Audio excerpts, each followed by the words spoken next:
Those things that we have to do to survive by any means necessary. They're not glamorous. They're not exciting. They ain't a Hollywood movie. They are called survival skills, and if we don't learn them, we die. Punto. Right?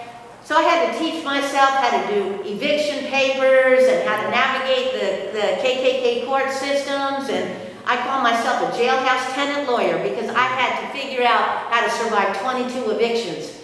Why? Because we didn't have money for the rent. Mom couldn't keep working. She became disabled after she got laid off from her job. As she said, and Eva ate Mama because she made her transition. But I know she's here today because she loved her some Del Seymour. That was real fun. I'm just going to say that. But, and I thank you for your life, bro.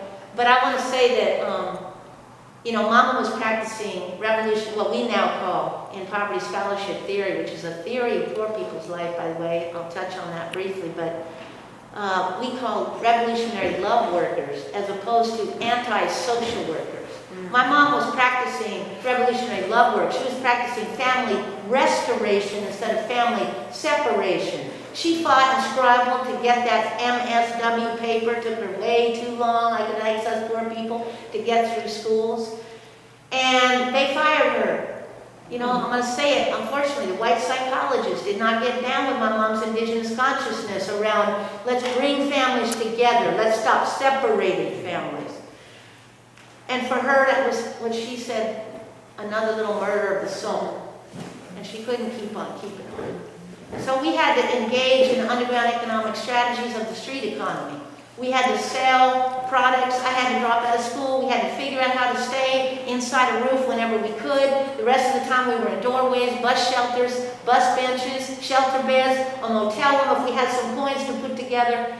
But a lot of the times we were just outside or in the back seat of a hoopty if we had one at the time. And when I turned 18, I was incarcerated in Santa Rita.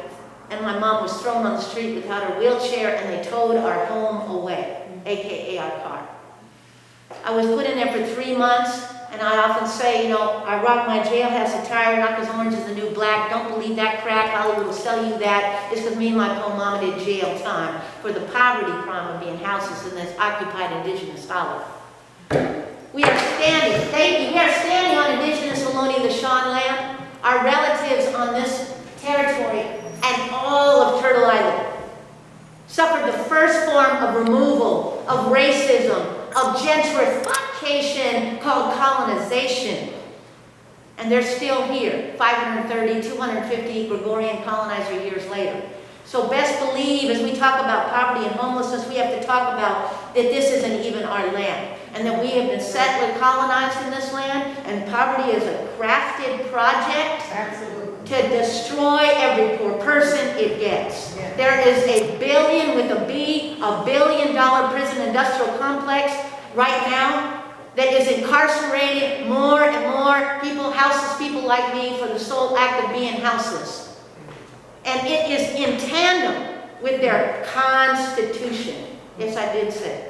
And as we all know, just skipping around here real quick, Johnson versus Grants Pass, Supreme Court ruling, right? As I'm calling it, the clan courts, because they are, ruled that our bodies, as houseless bodies, actually aren't human. That we aren't protected under the 8th Amendment of the Constitution, because as according to this settler colonized land, we are not human beings.